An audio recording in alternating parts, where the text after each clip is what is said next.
After fans rejected Spider-Man 3, Spider-Man 4 was definitely in the works at Sony. Sam Raimi didn't want that to be the film to end the series. I think there's even a video of Tobey Maguire talking about the films before it was cancelled. Sadly, Sony had other plans and the Tobey Maguire movies had come and gone, and Sony rebooted Spider-Man.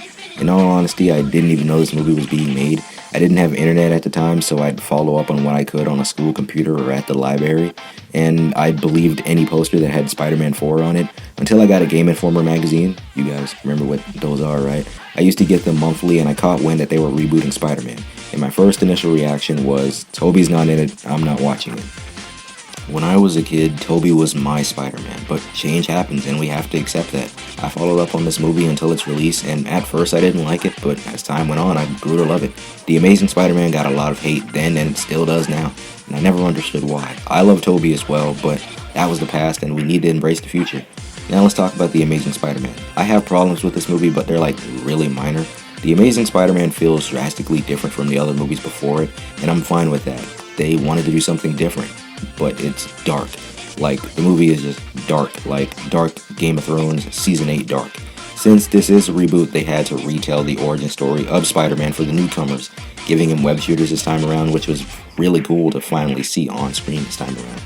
The Amazing Spider-Man tried to sell us on this gimmick of the untold story, and it doesn't really live up to that title. I guess it was to get people to see the movie, but the only thing it does differently is show Peter Parker's parents, and that's about it. The movie's main villain is the Lizard, who I thought the Raimi trilogy would get to use. Sadly, they didn't. I mean, I think they did in the games, but I don't remember playing those that much. I actually like him in the movie, but his plan is just extremely comic booky, if that makes sense. He wants to turn everyone in New York to lizard people, and it's pretty silly, but at least he had some really good action scenes, I'll give it that.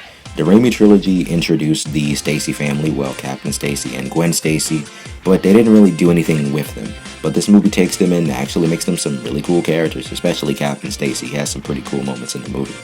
Emma Stone is perfect casting for Gwen Stacy. They struck lightning in a bottle with that casting. I literally could not think of anybody else to play the role better than her. And like I said, they struck lightning in a bottle with that casting. She's perfect. And I like Peter and Gwen's relationship in this movie and the next one. That's the cool thing about these films. They capture the love life of Peter Parker, regardless what I think of the second film. Now the thing you've probably been dying to hear me talk about, Andrew Garfield as Peter Parker and his portrayal as Spider-Man.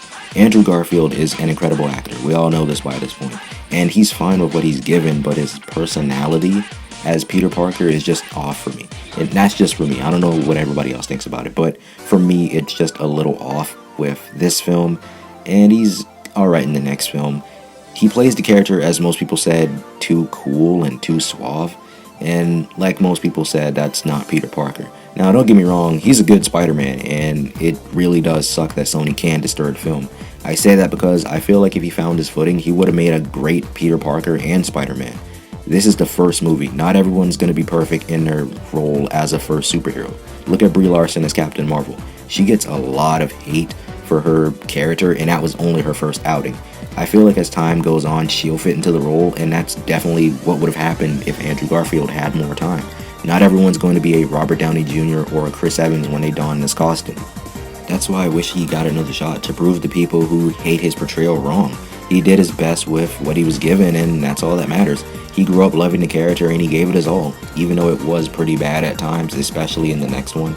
And the last thing before I go, I don't know if you guys know this or if I've mentioned this, but I don't like the suit. I'm sorry. I know people love this thing and everyone, it has its fans, but nah, man, it's just not for me. The score is amazing, the action is amazing, no pun intended, and there's a lot of enjoyment to come out of this movie, and I feel like if you're a Spider-Man fan, you'll enjoy the movie. It's a pretty good origin story for it being a reboot. I like this origin equally with the Tobey Maguire one. The Amazing Spider-Man is the strongest film in the series. Sadly, the second film is the weakest link. Next week in the Spider-Man movie retrospective, we will be covering my least favorite Spider-Man movie of all time, The Amazing Spider-Man 2. So stick around for that. So with that, I appreciate you guys for watching this video. Be sure to check out the other reviews in my Spider-Man movie retrospective, and be sure to leave a like and subscribe if you want to see more reviews like these in the future. So with that, this has been the Web Warrior, signing off.